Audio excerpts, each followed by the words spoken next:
Nii, nüüd me oleme jõudnud selle kontserdi kõige põnevam loo. Miks? Sellepärast, et järgmine lugu on pealkirja Mustvaljas. Teadupärast on siis üks tuntud nii-öelda rahvaviis. Mustvaljas kahe mastiga võtkin soolovast. Ma loodan, et täna hulgi ei lähe. Seda lugu me esiteks teeme sellepärast, et see on väga lugu. Teiseks sellepärast, et sellest on väga hea seadus teinud minu arust ja kolmandaks sellepärast, et see on hea sõbra Kristjan Juks, kus meil neljandat trombooni lemmiklugu. Ja neljandaks sellepärast, et ma rääkisin enne, et me oleme väärikas seltskonnas. Siis nüüd me jõuame selle väärikuse juurde esimesest punktist, et selle loo on sisse juhatatud soolotaks. Seda rahvaviisi, mida te kõik teate, mängib professor Anne Sotro.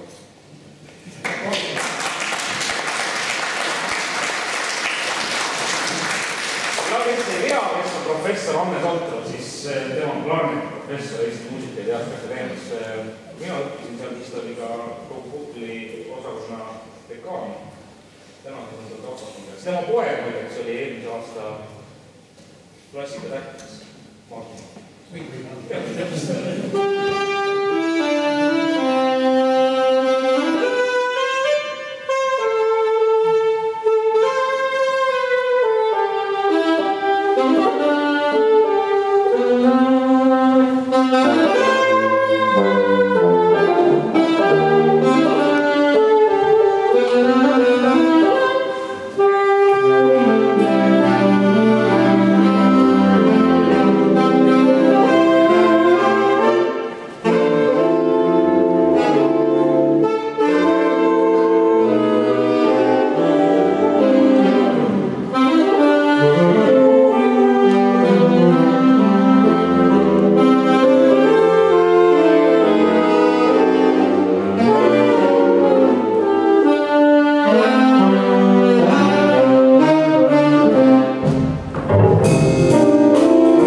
Ja kas pole uskumatud, et rahvalikus viisis annab teha sellise sätte?